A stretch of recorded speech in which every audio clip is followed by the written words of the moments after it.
Laut telah lama menjadi medan pertempuran untuk supremasi angkatan laut, dengan negara-negara besar berlomba-lomba untuk mendominasi melalui kekuatan armada mereka. Namun, revolusi diam-diam sedang terjadi di bawah ombak, yang dapat membuat beberapa kapal yang paling tangguh menjadi usang.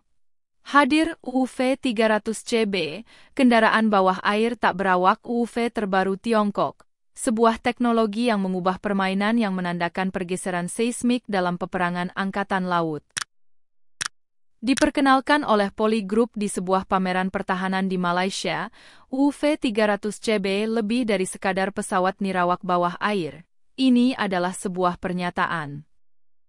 Tiongkok memposisikan dirinya di garis depan teknologi angkatan laut tak berawak, sebuah langkah yang secara langsung menantang dominasi kapal induk dan kapal selam bertenaga nuklir. Perkembangan ini menimbulkan pertanyaan mendesak. Apakah hari-hari kapal perang berawak yang besar sudah terhitung? Sistem tak berawak bukanlah hal baru dalam strategi militer. Drone di langit telah mengubah pertempuran udara, dan kini drone akuatik siap melakukan hal yang sama di bawah permukaan. Awalnya dikembangkan untuk pengintaian, platform bawah air ini telah berkembang pesat menjadi senjata menyerang yang tangguh. Mampu melakukan operasi anti kapal selam, serangan kapal permukaan, dan bahkan serangan darat, UUV terbukti sangat diperlukan dalam peperangan laut modern. Selama beberapa dekade, kekuatan militer dunia, termasuk Amerika Serikat, Rusia, dan Tiongkok, telah menggelontorkan miliaran dolar untuk pengembangan kapal selam. Namun, kemunculan UUV merupakan penyimpangan dari pendekatan ini. Sistem tak berawak ini bersifat siluman, hemat biaya, dan sangat serbaguna, menjadikannya alternatif yang menarik untuk kapal selam konvensional. Kemampuannya untuk beroperasi secara otonom dalam jangka waktu lama, tanpa mengekspos personel manusia pada risiko, sedang mengubah strategi militer di seluruh dunia. Ambisi Tiongkok yang semakin besar dalam peperangan laut menjadi nyata pada tahun 2019 ketika memamerkan HSU-001, UUV kompak yang dirancang untuk penyebaran secara siluman.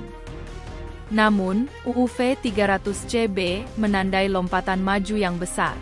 Dengan desain hidrodinamisnya yang ramping, kendaraan ini mengutamakan efisiensi operasional daripada kekuatan kasar. Kendaraan ini bertenaga listrik, memungkinkan pendekatan yang tenang ke perairan musuh, dan memiliki kedalaman operasional yang mengesankan yaitu 300 meter. Meskipun kecepatan tertingginya yaitu 12 knot tidak terdengar luar biasa, kekuatan sebenarnya terletak pada daya tahannya. Ia dapat menempuh jarak ratusan kilometer dengan kecepatan 5 knot yang stabil, menjadikannya kandidat yang ideal untuk pengintaian jangka panjang dan serangan presisi. Yang membuat UUV 300CB semakin tangguh adalah kemampuannya untuk berfungsi sebagai bagian dari sistem peperangan jaringan.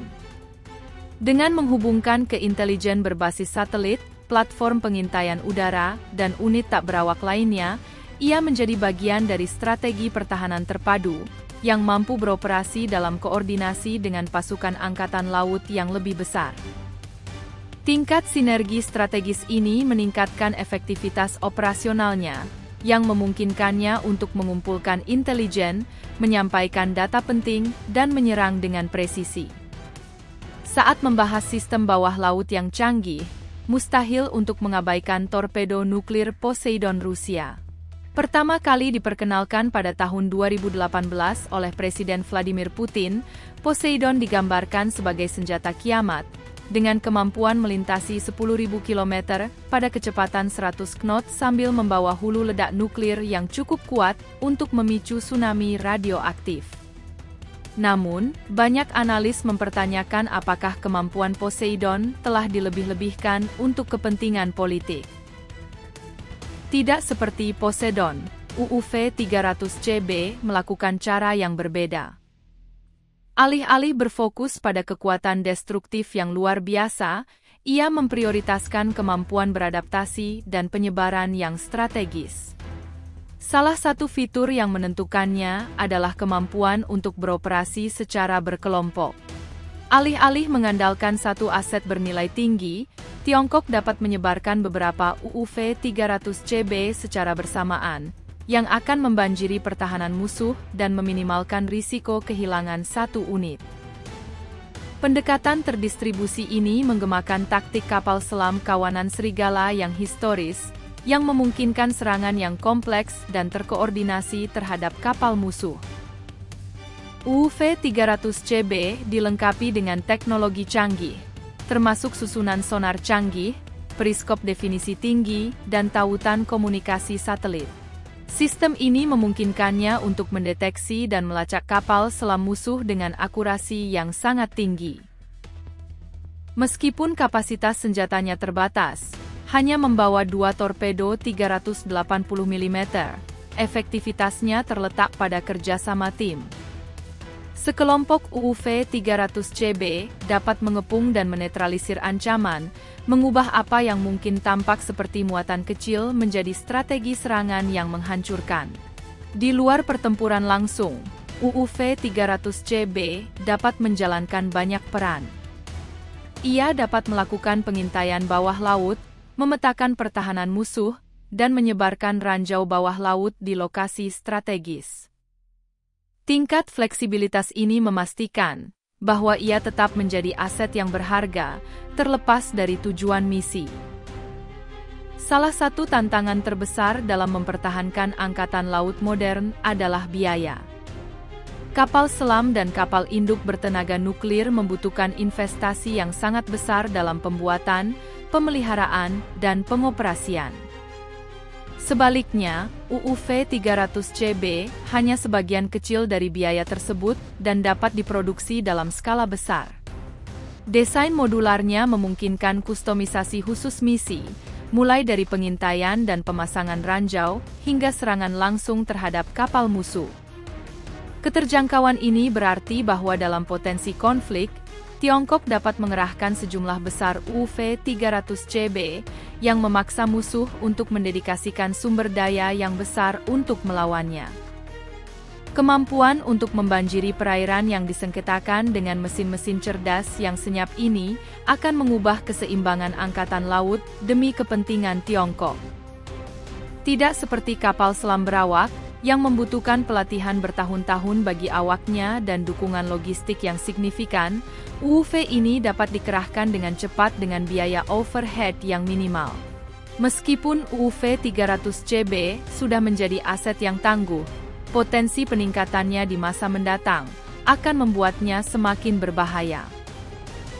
Spekulasi menunjukkan bahwa Tiongkok mungkin mengeksplorasi propulsi nuklir untuk armada bawah laut tak berawaknya. Kemajuan seperti itu akan meningkatkan jangkauan dan ketahanan operasionalnya secara eksponensial, memungkinkannya untuk berpatroli di perairan yang jauh tanpa batas. Jika terwujud, perkembangan ini akan membentuk kembali strategi angkatan laut, memaksa kekuatan dunia untuk memikirkan kembali cara mereka terhadap pertahanan bawah laut. UUV bertenaga nuklir dapat berfungsi sebagai penjaga laut dalam yang sebenarnya, yang mampu bertahan selama berbulan-bulan atau bahkan bertahun-tahun tanpa muncul ke permukaan. Ini akan menjadikannya aset yang tak tertandingi untuk pengumpulan intelijen, pencegahan strategis, dan patroli jarak jauh di perairan yang disengketakan. Ketika negara-negara lain berlomba untuk mengembangkan versi mereka sendiri dari drone bawah laut bertenaga nuklir, keseimbangan kekuatan dalam peperangan angkatan laut dapat berubah secara dramatis. UUV 300CB lebih dari sekedar inovasi. Ini merupakan tantangan bagi status quo. Dominasi tradisional kapal induk dan kapal selam bertenaga nuklir dipertanyakan ketika negara-negara mengeksplorasi teknik yang lebih terdesentralisasi dan tak berawak terhadap peperangan angkatan laut.